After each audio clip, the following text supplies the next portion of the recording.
doon lang mag-focus yung questions. Hindi naman, kasi hanggang ano tayo dito, yung high-level policy dialogue, yung...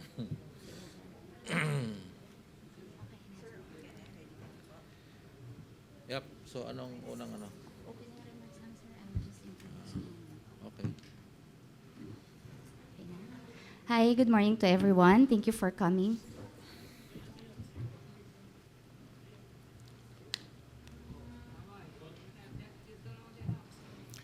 English or Filipino?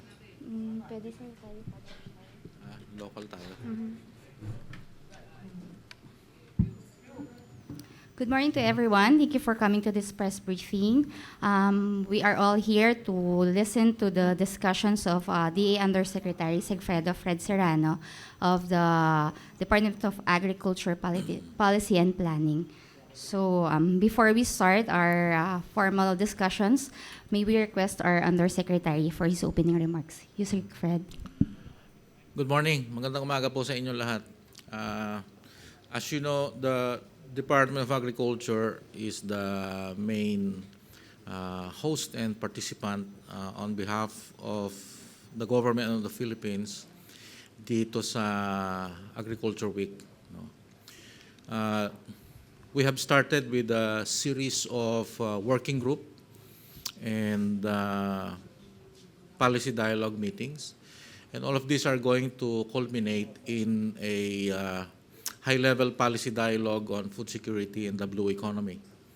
Now, as you might have noticed, this is probably the first time in APEC, in the history of the APEC agriculture and food security discussions, that the high-level policy dialogue will have a particular emphasis on the blue economy.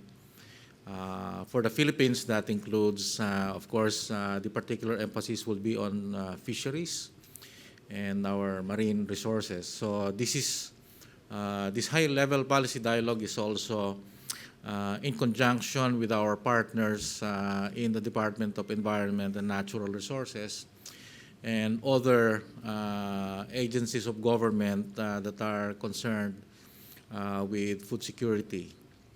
In the recently, before we started the week, we already had a workshop and a seminar that was co-sponsored by the Philippines and Chinese Taipei, among others, on post-harvest losses in the livestock and fisheries sector. So this is very important because this multi-year study that will continue has, in this case, in this particular meeting, focused on the presentation and discussion of the results of more targeted studies on reducing post-harvest losses in the livestock and the fisheries sector. The ATC, the Agricultural Working Group, Technology Cooperation Working Group, concluded yesterday, or rather today, because it will be concluded with a technical and a heritage tour, first going to Sifdec and then culminating in a Miagao, a tour of Miagao.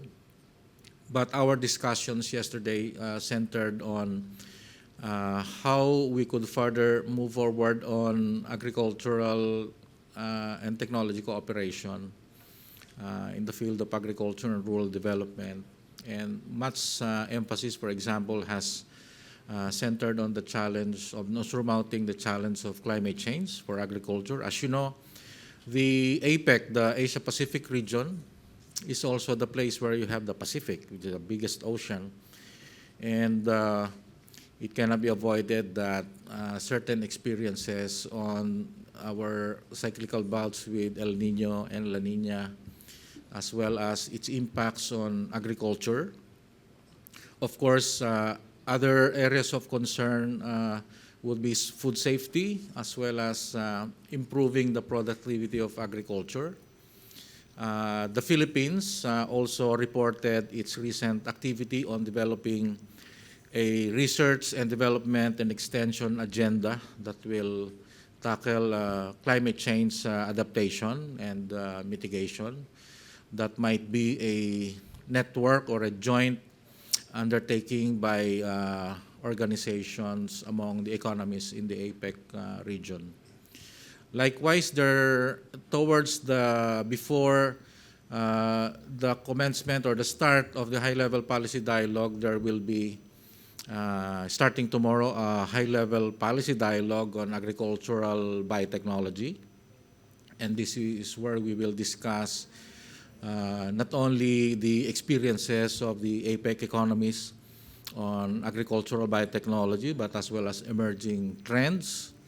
And of particular importance would be regulatory issues as well as harmonization issues, so that regulatory systems we will attempt to harmonize so as not to unduly hamper the trade and the development of this technology that can be utilized for agricultural development and improving agricultural productivity. And then we will have a public policy forum, PPFS, on food security. Again, here the particular emphasis will not just be on your conventional notion of food security, but this will be led by our Bureau of Fisheries and Aquatic Resources, reflecting our particular emphasis in these engagements in APEC on the blue economy or fisheries. The high-level policy dialogue will be the culminating activities, and where we expect some ministers from the APEC economies to attend, as well as high-level representation of senior officials. I would end by saying that it's very important that we have this kind of exchange of information, sharing of ideas, as well as the development of networks that would serve our national interests. More particularly for the Department of Agriculture, we want to be able to see what are the things that we can benefit from the experience of these other countries, developed and developing, in the area of food security, agriculture, as well as fisheries. I would end there, and I'd be very happy to entertain any queries or questions from you. Thank you. Thank you, Segfredo. The good Undersecretary will now entertain your questions. May we just remind everyone to please state your name and the organization you belong to before you fire your questions. First question, please.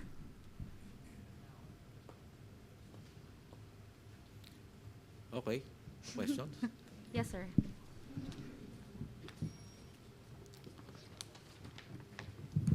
Good morning. I'm Joel Franco from RMN Iloilo. Sir, we understand that we share the same part of our fishing grounds with other ASEAN, Asia-Pacific neighbors. Napag-usapan ba yung quote-unquote intrusion ng Taiwanese and other fishermen doon sa ating areas or ating exclusive economic zone? Hindi. Hindi pinag-usapan yung mga political security issues because these are tackled in other fora, either in ASEAN or in APEC. Meron namang engagements sa forum on security and other issues. So ang pag-uusapan dito, particularly sa fisheries, are more technical issues on resource sustainability, coping with climate change, and an exchange of information on how the fisheries sectors, particularly the shared resources, can be utilized in such a way that there is no overexploitation. But do you think, sir, this would also affect the livelihood of Filipino fishermen? Because we are talking about food security, not only in the ASEAN, but of course specifically in the Philippines. Which one would affect? The intrusion of other countries in our fishing grounds. Of course,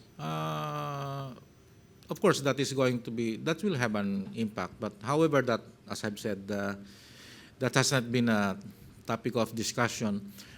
In this particular fora of APEC, the agenda is developed in a consensual manner, so that most of issues that are contentious and better left to other fora are actually not included in the agenda. But I agree with you in answer to your question. Fact is, I think some of our fishermen have lodged a particular complaint. So, and it's not just productivity, but livelihood, of course. We're talking about livelihood here of people. Yeah. Thank you very much, sir. Okay. Thank you, Joel. Next question, please.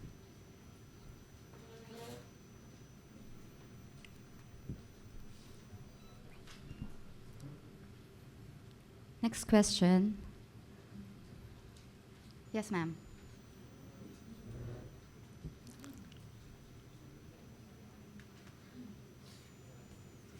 Good morning. I'm Perla Lena of the Philippines News Agency. Sir, Iloilo is hosting the Southeast Asian Fisheries Development Center. I don't know if we could tap the resources there as far as addressing the losses and post-harvest losses in terms of fisheries, sir. Yes. In fact, that was the subject of the seminar workshop that was sponsored by Chinese Taipei and the Philippines, among other APEC economies. Because as you see, fisheries products are very, very prone to post-harvest losses, very perishable. So one way, and by the way, in our country, fisheries and fish products are a major source of protein for our people. So it's very important that you are able to preserve and reduce losses. I think I saw some studies that say that around 40% is the post-harvest loss rate for fisheries, and that is big. Considering, for example, the investments and the cost of fish harvesting, and if you lose 40% just because you lack the basic infrastructure and the cold chain system to preserve the fish catch, that's really a big. The objective of the Department of Agriculture through BIFAR is to really try to minimize this to natural levels.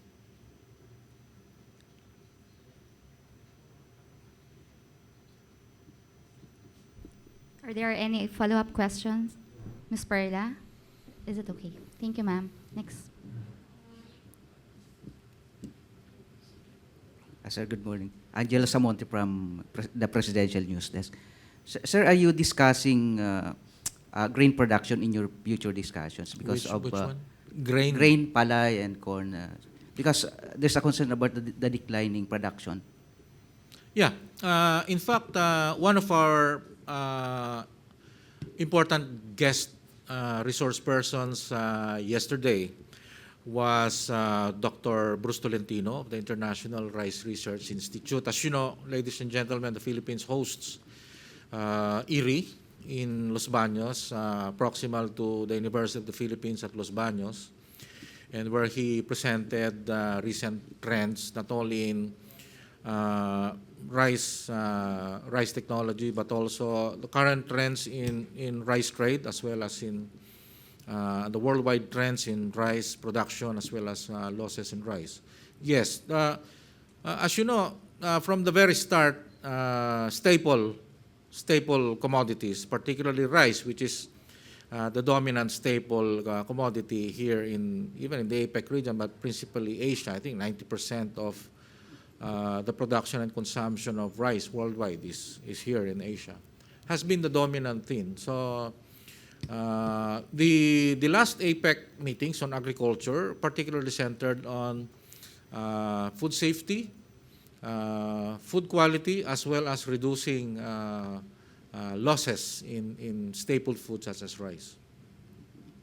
And much has been, there's a lot of headway. I think we benefited a lot from the exchanges on how the other APEC economies tackle this particular challenge of producing post-harvest losses in rice. Yes, ma'am.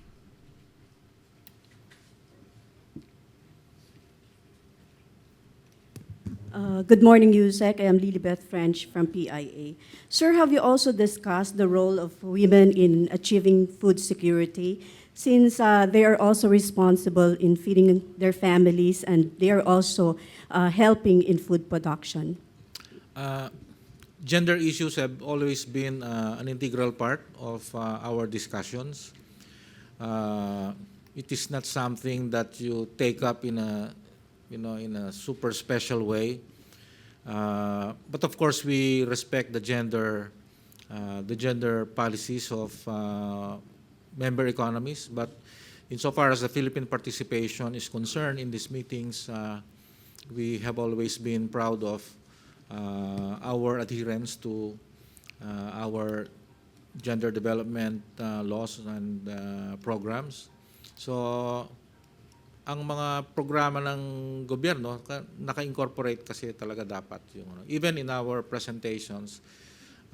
This is of course very prominent in the discussions regarding agricultural technology, on whether when for example there are presentations on certain modes of or technological products, the usual discussions and questions would be what would be the impact on women, children, the aged. So these are very important and integral parts of our, and APEC is very much insofar as the work plans, the programs of the working groups, gender is given its due consideration in these discussions. Another question. Sir, aside from the Agriculture Modernization Act, do we have other roadmaps for food security? Kung meron man, is this responsive to the other challenges like climate change? Let me mention that AFMA may have been enacted in the last decade of the last century. If you may excuse my term last century, because really it was in the last century. AFMA is, you may not have noticed it, but there are two very important things in the text of the Agriculture and Fisheries Modernization Act, the legal text that it also mentions, even as early as that time, it mentions actions and programs that would surmount the challenges posed by climate change. This is very rare in pieces or documents that are dated as early as that. Para kasi ngayon lang nauso yung di ba, yung climate change issues. But as early as the discussions of the 1990s, even in the technical working groups of the AgriCom, if you remember it, but some of you were too young, climate change was a particular focus, and it has made itself into the text of the law, including modern biotechnology, which I would add mentions in the law a certain particular allocation on technological development and research and development for modern agricultural biotechnology. There are, of course, AFMA, as you know, if you trace the series of legislations for agriculture, AFMA has been supported and supplemented by a lot of legislation. We have an Organic Agriculture Act that was, of course, the main author in the House of Representatives is Secretary Alcala of the department. You have a Mechanization Act, which addresses the very high cost of production in this country, and mechanization, where it is appropriate, is one way to be able to reduce costs, because we have to be competitive. Even if we are self-sufficient, for example, if we attain the target, if we are not competitive, it only would entail a lot more resources than necessary, not only for the government but for our people. The other important legislation that enhances the objectives as so elucidated in the Agriculture and Fisheries Modernization Act was the recent law on food, the Food Safety Act. The Food Safety Act is very important because aside from the fact that we have legislation that targets and ensures and mandates government to see to it that we have adequate food for our people, as well as laws that mandate government to see to it into the nutritional quality of food that is available in our markets. What's important is safety. And this is very, very significant because if you look at food safety news or trends around the world, there's been a lot of not just anecdotes and incidents, but systematic incidents of food safety issues around the world. And of course, you are with the media. You know, you are aware of certain incidents around the country recently. So this is very important because now the boundaries and the responsibilities, for example, for food safety regulation and enforcement, there is a clear delineation now between the Department of Agriculture, its agencies, as well as those that are with the Food and Drug Administration of the Department of Health, together with a delineation of the responsibilities of our local governments as well as food business establishments. So that's very important. The IRR has already been finished and it's now being implemented, and we are developing more and codification of more rules and regulations to enforce the provisions of the law. Let me add, though, that one of our more important objectives is, mapapansin niyo kung minsan pagka for export, iba yung standards, di ba? Sabi nila, for exports yan eh. The Food Safety Act, when we fully are able to establish the system and implement the intent of the law, will end that some sort of discrimination between our own consumers. The standards that our export markets deserve will be the same ones that our consumers will get. So are there any other questions? Yes, sir.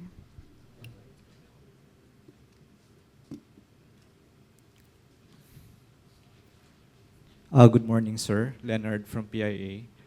Sir, since we are strengthening the public-private partnership in addressing food security, how crucial or how greatly involved is the private sector in addressing this concern? Well, government alone, of course, cannot complete the mandate of food security for our people. In the Department of Agriculture, what Secretary Alcala has initiated is the development of commodity roadmaps. The roadmaps will have three very important pillars. They're not easy to develop, but they have got to be done. One, they have got to be based on a value chain analysis. What will value chain analysis provide you? It will provide us first what would be the various stages in the value chain that poses certain constraints. And those constraints, once identified and defined, will therefore we have better targeting and more precision in addressing them. But more importantly, in terms of your question, we will be able to determine what is the proper responsibility or territory of public investment, meaning to say government measures or intervention, and those that are the proper province of the private sector. Government cannot, for example, continue to intervene in the markets in such a way that private investment is blunted or crowded out, di ba? Kung masyado ang involvement ng gobyerno in a well-functioning market, mawawalan ng insentibo yung private sector para mag-invest. And there are, of course, many areas in the value chain, particularly for food commodities, where private sector is much more efficient. But government, for example, is the proper territory of government to develop the infrastructure. For example, the ports, the fish ports, farm-to-market roads, the highways, the transport system, the cold chain system, and to also foster and fund the development of technology, particularly technologies that will help the small farmers who would have less access to such technologies if they were just merely reliant on private sector funded research. The regulatory system, for example, is the main responsibility of the government, whether national or local. The second pillar is benchmarking. If it is a domestic commodity that we import, for example, we need, if we decide to be more efficient and to have substantial self-reliance in the production of this commodity as a national policy, as in the case of rice, and to a certain extent corn, then we have to benchmark our competitiveness against imports. Okay? If we continue on either subsidizing or increasing protection to commodities that are not competitive even at the border or with imports, it will redound to higher costs to our consumers and a higher support and protection cost for the government. If it is a tradable commodity like exports, for example, we have to benchmark against our competitors in our target markets. We have to be able to plan and strategize on how we can increase our market shares by being much more competitive and presenting product packages that are attractive to this particular and specific export markets. Why exports? Gentlemen, from your simple economics, exports have a multiplier effect on the economy. And if the origin of the exports is the agricultural sector, then that is the sector that benefits from the multiplier effect in terms of employment, in terms of income, particularly the livelihood of our farmers. It is also a very good motivating agent for diversification for our farmers. The other element of the roadmaps is ownership by the private sector. The roadmaps for these commodities, say priority commodities, cannot just be DA roadmaps or those that were crafted by the department on tables, or calculators and computers. They have to be the subject of extensive national consultations with our stakeholders, so that these are the elements of this roadmap, including the timelines, including the measures, are the ones that are acceptable to our public or to our stakeholders. Otherwise, it just becomes a DA statement of good intentions. That is not the kind of roadmap that we want. We want roadmaps that will have the ownership and the political support of our stakeholders. One thing that is also important here is when you're able to do this, then the necessary investment plan for that roadmap, especially if it is already owned by our stakeholders, what we can now present before Congress for funding support, for appropriation support. And I think there is no better argument for support than those measures that are jointly agreed upon and owned by both the Department of Agriculture and its allied agencies, as well as its stakeholders. I'm sorry for the long answer, but you had a very substantial question that I need to address. Thank you. Do you have any other follow-up question, Leonard? More? Other questions? Yes, sir.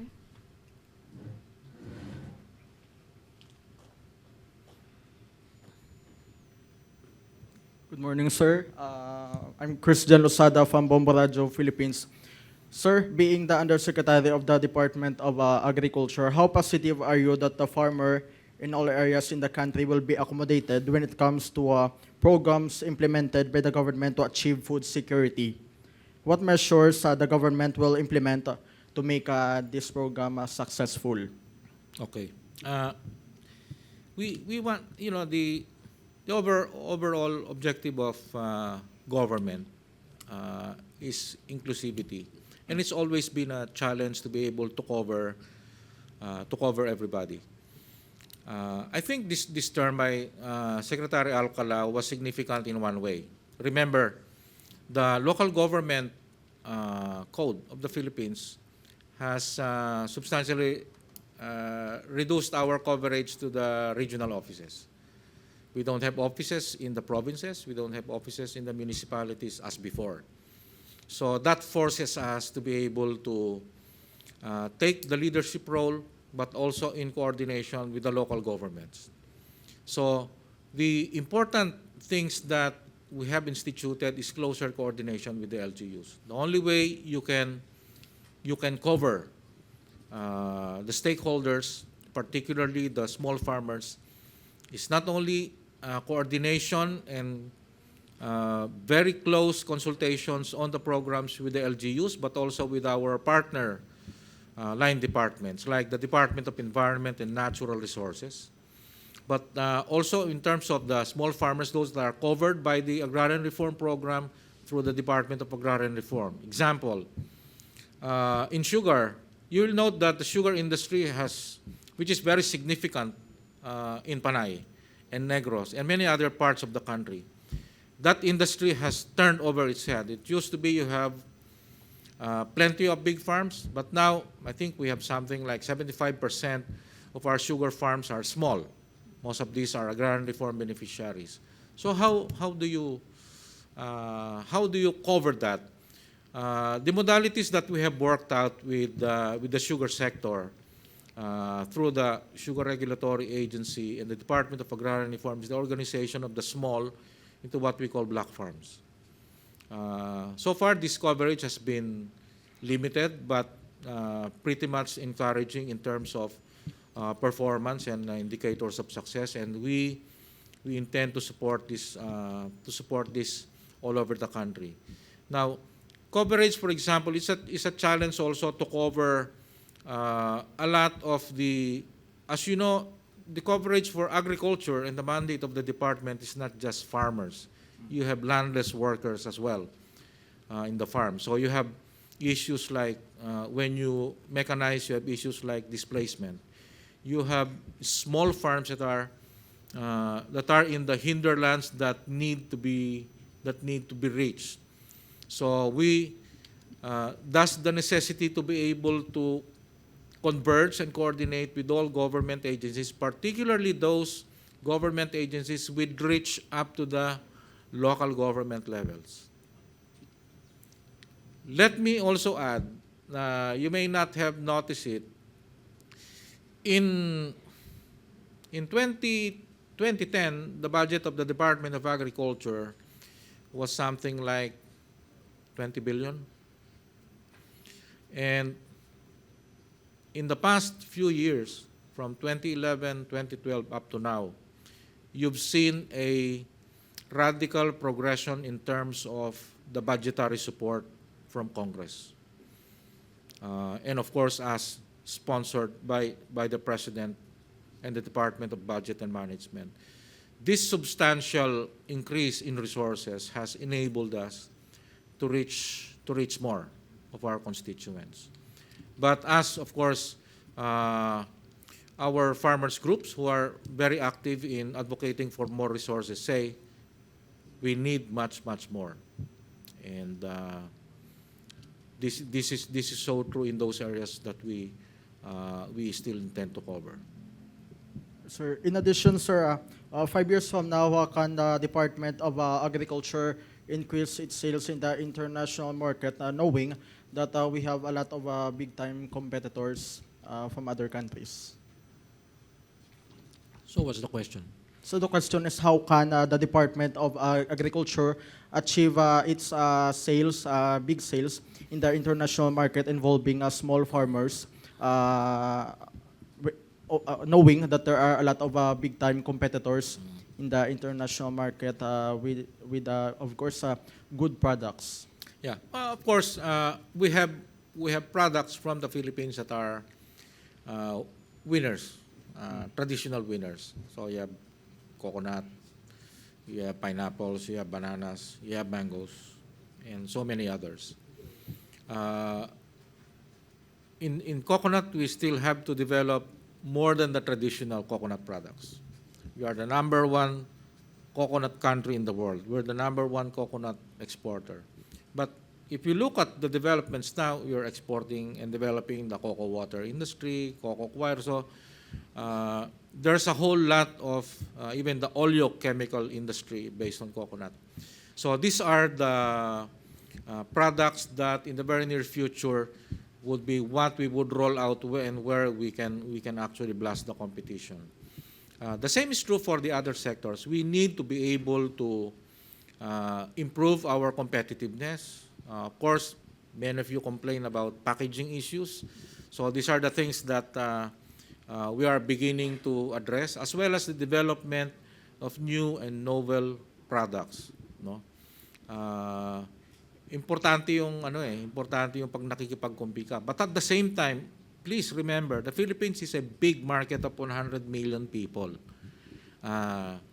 You cannot just concentrate on the export markets, but virtually forget your big domestic market. It is still the market that supports our producers in a very major way. And that's why it's very important that the tourism drive of the country also be boosted. And we're happy with developments in the tourism sector. We're increasing maganda kasi sa tourism, para kang nag-export na hindi lumabas sa borders mo. Hindi na dumaan doon sa SPS at saka kung anumang restrictive measures nung foreign markets. Tapos dito pa binibili sa sarili nating bansa. So, the multiplier effect and the economic impact of a very good and expanding tourism industry for agriculture and the rural sector is just tremendous. Dito na yung turista mo, yung foreign consumers mo, nandito na sila, dito sila bibili, they will spend the money here, the money circulates in this country.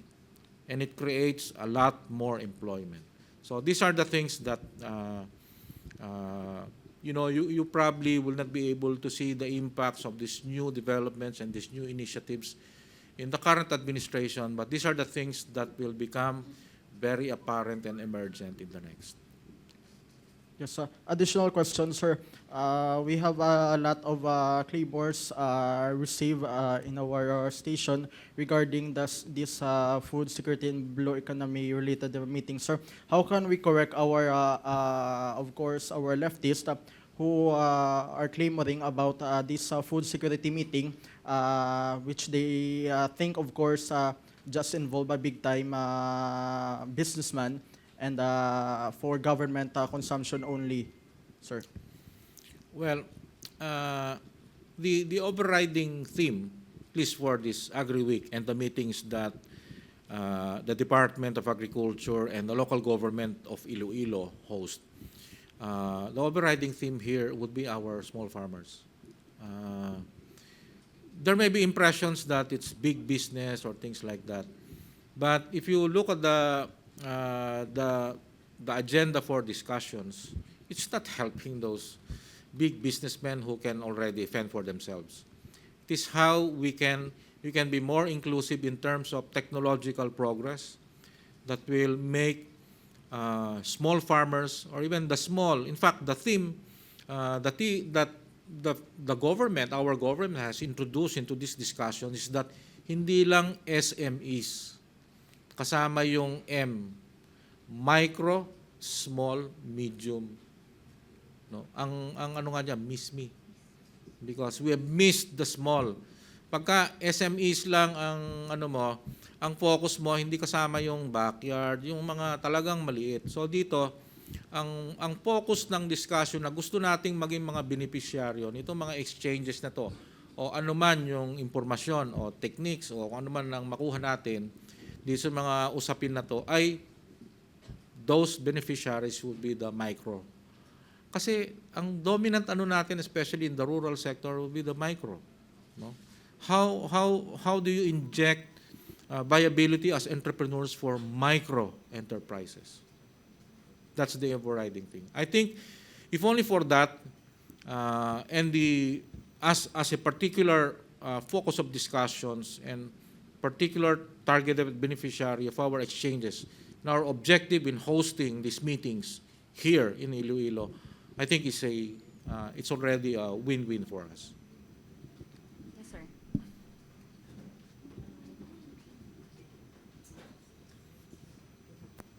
Just recently, the group of fishermen had their fish holiday in the entire country, and the and the Iloilo was not spared of that fish holiday because they're protesting the provisions of RA 10564. Sir, how do we address these concerns of our local fishermen? I think one of the important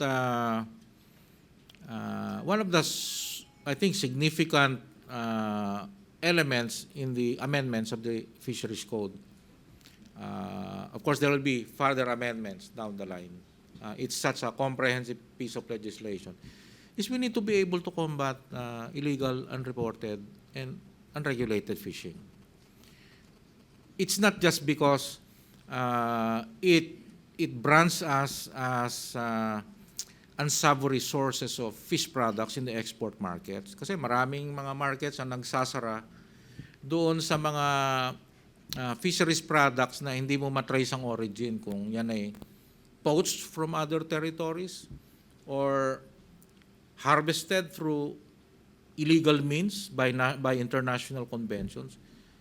It will also benefit us. It is for our own good that we are able to impose disciplines on our fishing industry.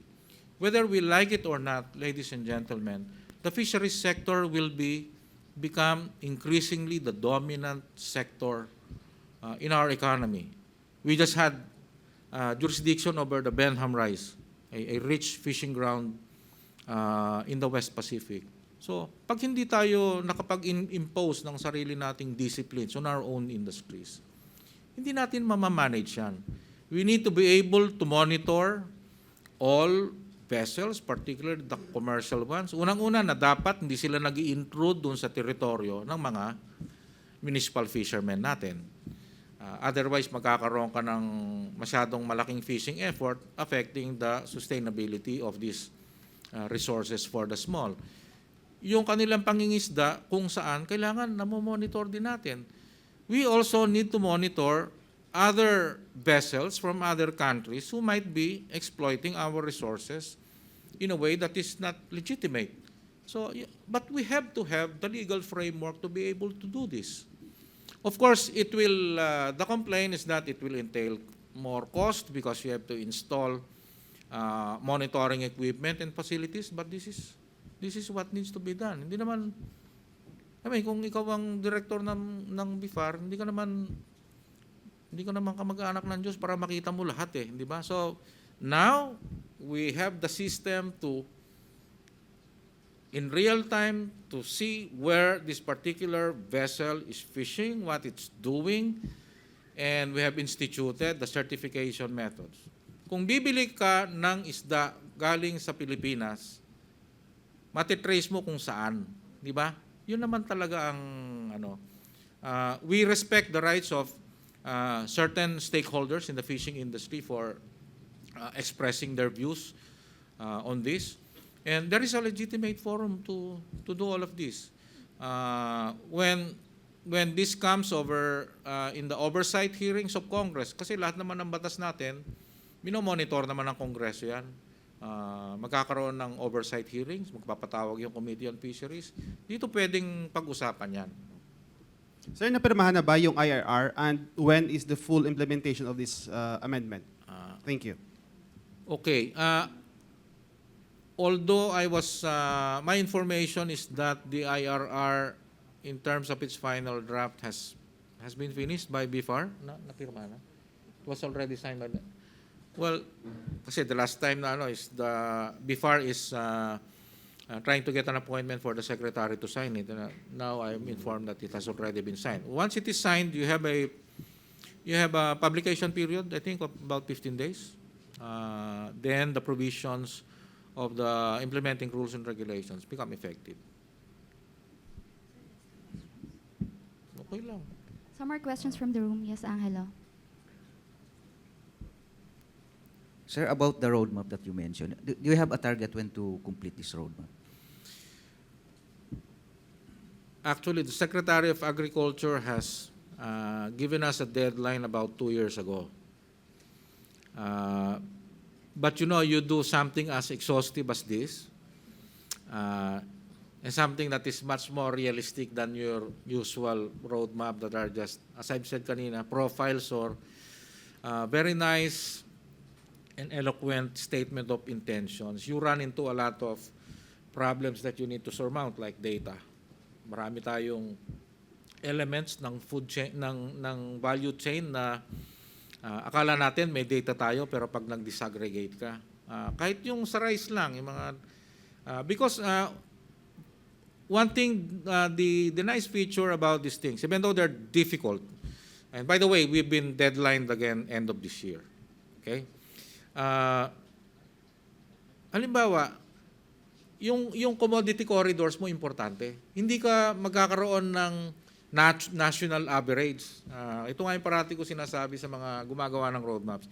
Look, if you just do national average, say, the average cost of transporting palay is so many pesos per bag. Sabi ko, saan? Di ba? Kasi, kung nanggaling ng Iloilo, ang palay mo, dadalhin mo ng Cebu, iba ang cost mo. Meron kang handling cost, may land cost, may shipping cost, etc. No? Kung nanggaling yan ng Nueva Ecija, papunta ng Maynila, iba rin. So what we had specified, it's difficult, but this is what we're doing. Lahat ng major commodity corridors natin, meron tayong value chain analysis. No? Yun ang kaibahan nitong value chain analysis na magiging basis ng roadmaps. So, makikita mo ngayon kung ano ang particular problem along the chain, say from Cagayan Valley or Cagayan or Isabela to Manila. Or compare that is going to be a different corridor, compare it to, say, Nueva Ecija to Manila, or Mindoro Occidental, which is a big rice producing area going to Manila. Ganun ho ka-specific ang gusto natin. Ganun din pag sinabi mong shrimp, no? Major shrimp, hindi po pwede yung ang roadmap mo is an average figure for the Philippines. Because in reality, if you consider reality, the formula for an average is the most deceptive indicator devised by man. Di ba? Average. But from your simple statistics, your statistics teacher may well teach you the formula for the mean, but will eventually tell you at the end of the course that the average does not exist in the real world. So what we want are real numbers, real commodity corridors, and real parts and elements in the value chain. Again, sorry for the long answer, but I need you to be able to understand this so that you can help us communicate this to our people. Are there any other questions?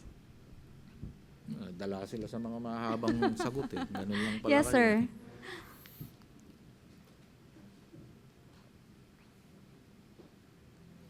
Good morning, Usec Serrano, sir. Morning I'm po. Jaime Cabag Jr. from PIA, Region 6.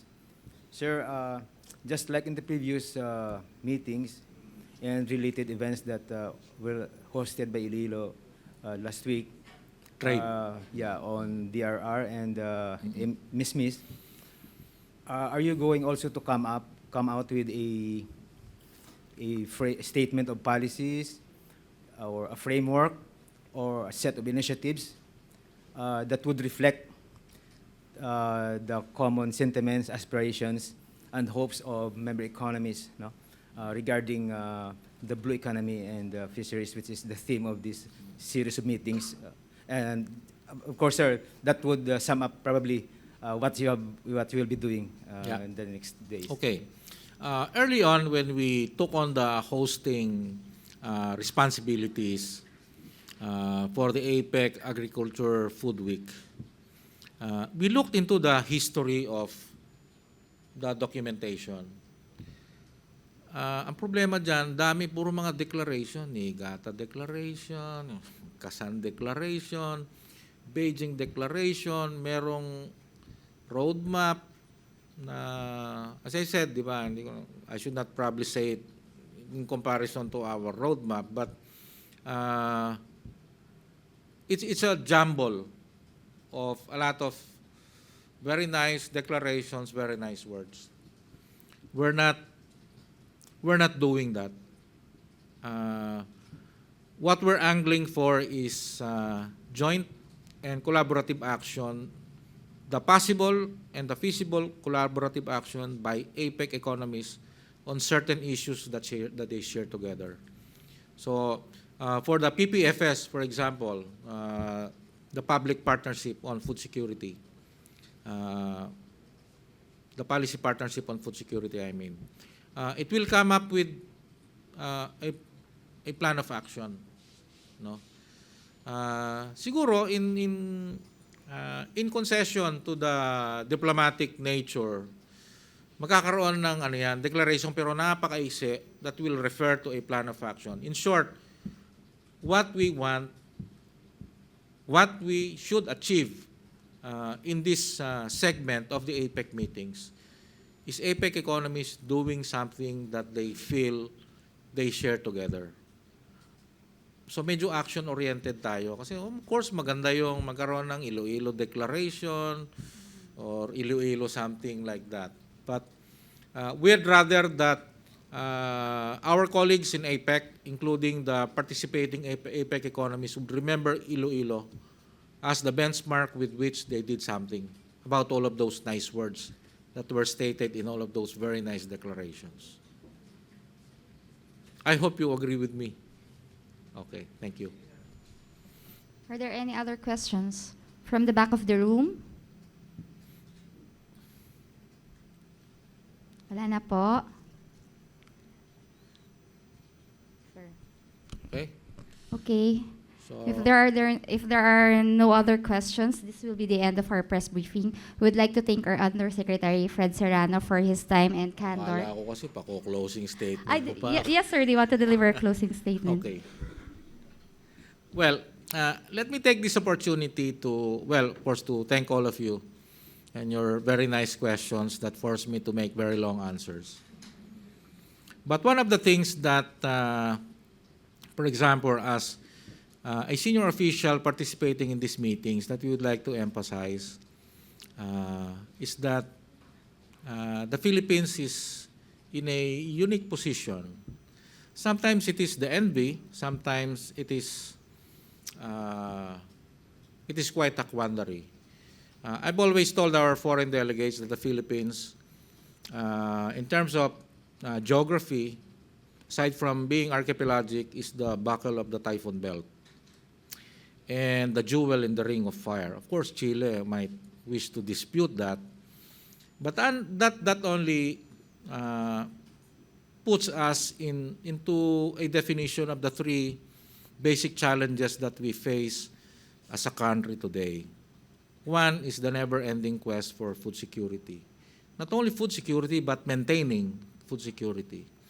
And during this, also, because of trade liberalization, ladies and gentlemen, you cannot be food secure without being competitive. Otherwise, if our people, our farmers, and our industries are not competitive, we're going to be obliterated out of the competition in our own markets by those heavily subsidized predatory competitors right in our own backyard.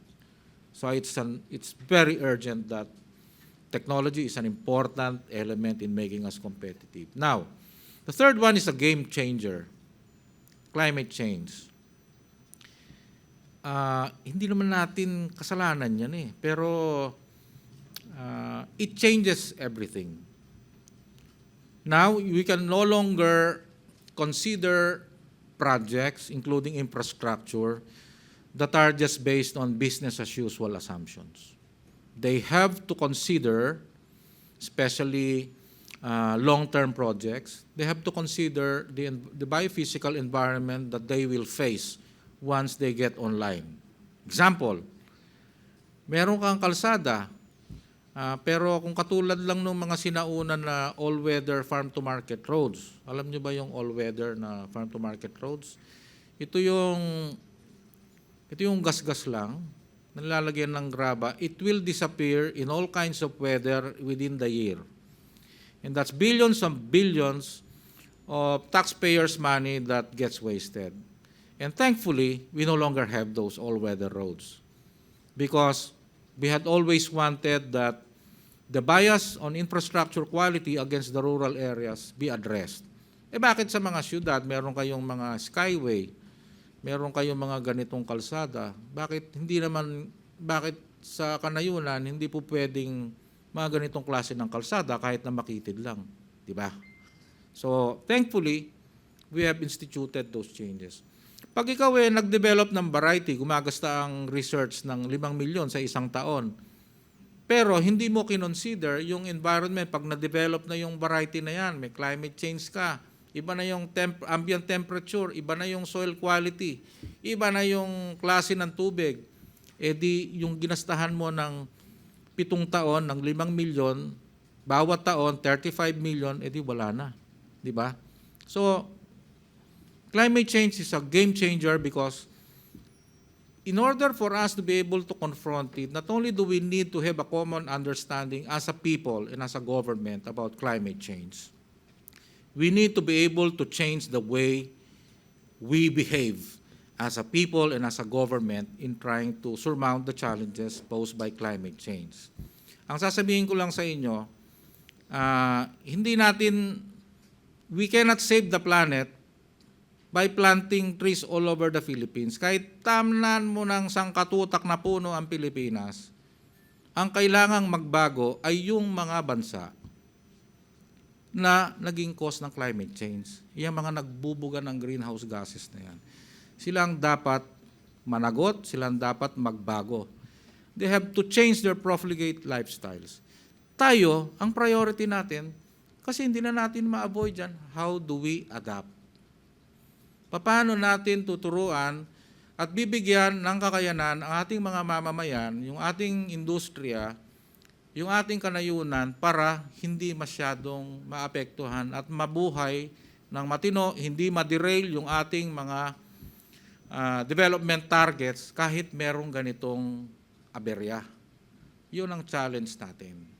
So adaptation is our priority and it has dominated the way we have participated in the international forum, more particularly in APEC. So yung sinasabi ng mga industrialized na bansa na dapat daw mag-mitigate tayo, bawasan yung ating carbon output, okay yan. Pero hindi Pilipinas ang magbabayad at magsasakripisyo para makapagpatuloy sila dun sa kanilang style ng industriya at pamumuhay na patuloy na nagbibingit sa kamatayan ng planetang ito.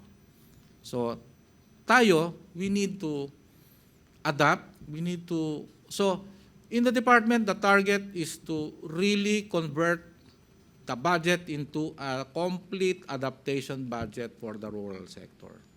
Hindi na tayo dapat gagasta dun sa mga bagay na pagkatapos na matapos, yung construction o nagkaroon ng ganitong produkto ng teknolohiya ay useless dahil sa nagbago na ang mga biophysical conditions. So yun po ang karaniwan ngayon na ini-institute natin. Maaaring hindi nyo pa nakikita yan, pero sa kasagsagan, sa katagalan ng panahon, pag yan ay on-stream, makikita ninyo na mabawas-bawas naman yung wastage in dealing with climate change. Ngayon, ang sinasabi pa nga, ano bang kulang na yung lupa natin? Magiging problema na yung tubig. So ano pa ba ang marami sa atin? Anong resources? We are therefore becoming more resource poor. But AFMA wants us to be more technology-based rather than resource-based, because we already know that resources with 100 million Filipinos is going to pose a challenge with these three basic challenges of our times. So I'm really disappointed when we seem to be happy when we lose a few people to typhoons, to storm surge, di ba?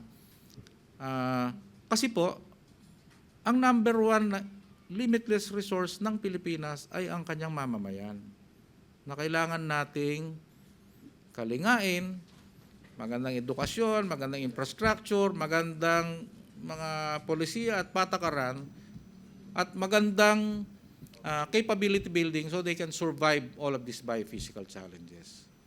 You lose one Filipino to unnecessarily to a typhoon or to a landslide or to an incident of storm surge, or just because they were not informed or the information did not reach them that out in sea there is a storm coming over, is one life too many that we lose. That's why I'm disappointed when I hear some of our countrymen, okay na siguro yun, 10 lang ang namatay.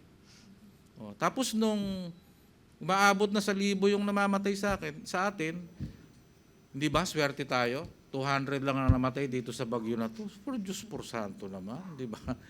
So, we should, I think one of the attitude changes that we should, as a people, is to be more aware that it is our people and nurturing the gray matter in between their ears with knowledge and technology that will be our salvation. It's not more of anything else. I think that's very basic, and that has always been the philosophy at the Department of Agriculture. Hindi masyado siguro naging aware o sikat ito sa inyo, but very silently this is what we're trying to do. Again, I would encourage you to read up on recent developments on climate change issues, particularly the Intergovernmental Panel on Climate Change, the recent report. At saka yung pong mga kababayan natin, sabi nila, mag-import na lang tayo ng bigas, mas mura sa Thailand. Ito lang ho ang sinasabi ko.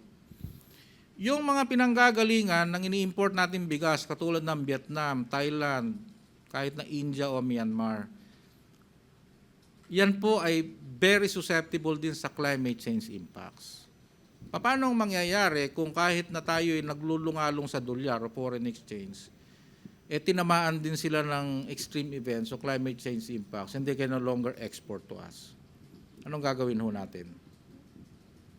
So kailangan meron tayong significant at substantial ability to feed our own people so that when the time comes, ang problema ho sa liberalisasyon ganito, pag nag-commit kang magbaba ng taripa, magbukas ng pamilihan mo, hindi mo na maibabalik, didemanda ka pa. Pero itong mga exporters na aktibo, na gustong-gusto nilang buksan natin ang pamilihan natin, wala silang responsibilidad na mag-export sa atin. Pag ayaw nila mag-export, wala tayong magagawa. Di ba? So mukhang hindi naman yata patas yun. Kaya dapat, as an adaptation measure to trade liberalization and its impacts, at mabigyan ng proteksyon, hindi lamang yung mga magsasaka natin, at yung, kundi pati na yung ating mga mamimili at yung mamamayan natin, kailangan po nating gawin ito. Hindi ho ito siguro masyadong naipapaliwanag kung sa mamayan natin, katulad sa inyo, pero ito ho ang intent nung hindi intensyon ng kagawaran namin na magwaldas ng pera by targeting very high rates of sufficiency or things like that. Because nakikita natin, darating ang panahon, sa ayaw at sa gusto natin, itong mga climate change impacts na ito, hindi lang tayo ang tatamaan yan yung mga bansa na pinanggagalingan itong sinasabi nila murang-murang bigas. I will end there. Again, sorry for taking up so much of your time. But I have taken advantage of the opportunity to communicate to you the message of the Department of Agriculture. Maraming salamat po. On that final note, we end our press briefing for today. We'd like to thank you, Segfredo Serrano, for extensive discussions. Maraming salamat din po sa inyong lahat na nandito ngayon. Magandang umaga po.